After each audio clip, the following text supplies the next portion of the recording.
राज्यात सध्या Maharashtra Epstein files या चित्रपटावरून राजकीय वातावरण चांगलंच तापलंय. कथित भोंदूबाबा अशोक खरात प्रकरणावर आधारित असल्याचा दावा असलेल्या या चित्रपटाला प्रदर्शित होण्यापूर्वीच कायदेशीर वादाचं ग्रहण लागलंय. राज्य महिला आयोगाच्या माजी अध्यक्षा रुपाली चाकणकर यांनी चित्रपटामुळे आपली बदनामी होत असल्याचा आरोप करत निर्मात्यांविरुद्ध तब्बल 25 कोटी रुपयांचा अब्रू नुकसानीचा दावा दाखल केला. दरम्यान चित्रपटातील प्रमुख अभिनेत्री दीपाली सय्यद यांनी या दाव्यावर 25 कोटींचा दावा ऐकून मला हसू आलं अशी प्रतिक्रिया देत आपली भूमिका मांडली. त्यामुळे महाराष्ट्र एप्स्टीन फाईल्सवरून आता राजकीय आणि चित्रपट वर्तुळात नवा वाद पेटला. नमस्कार, मी दीपाली सय्यद, महाराष्ट्र एप्स्टीन फाईलमधील कलाकार.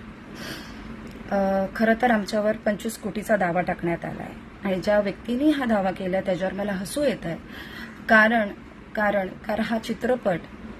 हा चित्रपट कोणाच्याही जीवनावर जीवनपट नाहीये, आत्मचरित्र नाहीये. तिथे कुठल्याही व्यक्तीचा नावाचा वापर केला गेलेला नाहीये. हा चित्रपट केवळ आणि केवळ महाराष्ट्रामध्ये चाललेल्या भोंदू आणि भोंदूगिरीला फसून कित्येक महिलांचं आयुष्य बर्बाद झालेलं, संसार उद्ध्वस्त झालेले आहेत. त्यांना कुठेतरी ह्या गोष्टीचं ज्ञात व्हावं, ह्यासाठी हा चित्रपटामधून प्रकाशझोत करण्याचा प्रयत्न करत आहोत.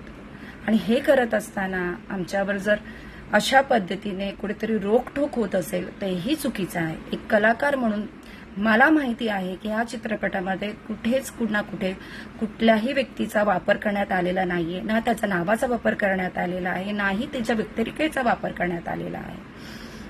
हा फक्त आणि फक्त महाराष्ट्रात जे घडलं गेलेलं आहे ते सत्य दाखवण्याचा प्रयत्न केलेला आहे. आणि हे करत असताना जर तुम्ही आमच्यावर 25 कोटीचा दावा टाकत असेल तर हे कुठेतरी चुकतंय. आणि ह्या चुकीमधून मला असं कुठेतरी जाणवतंय की हा चित्रपट न बनवून देण्यामागे तुम्ही जे केलेलं आहे हे खरं आहे का? तुम्ही हे करायलाच नको होतं. तुम्ही आधी ही चौकशी करायला पाहिजे होती. तुम्हाला कुठेतरी झोंबतंय का? हा चित्रपट होऊ नये असं वाटतंय का? पण हे चुकीचं आहे.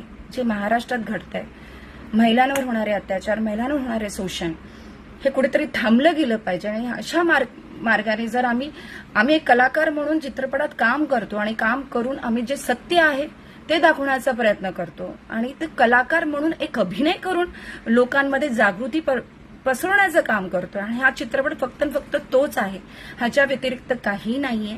त्याच्यामुळे मला असं वाटतं जे काही असेल हे आम्ही कोर्टात त्या गोष्टीला तर उत्तर देऊच, पण माझं हे सांगणं कर्तव्य बनतं की कुठेतरी ह्या गोष्टीला थांबवणं. आणि महिलांवर होणारे अत्याचार, जेव्हा मला असं वाटतं की जी गोष्ट आपण आपल्या मार्फत करू शकतो, महिलांवर होणारे शोषण आपण जर थांबवू शकत असू, आणि चित्रपट माध्यम हेच आहे ज्यातून आपण लोकांपर्यंत सत्य असत्य, काय चांगलं काय वाईट पोचवू शकत असू, तर ते दाखवणं गरजेचं आहे आणि हे दाखवतोय. आणि त्यासाठी आम्हाला कोणीही थांबवू शकत नाही. अशाच ताज्या अपडेटसाठी महासत्ता न्यूजला सबस्क्राईब करा.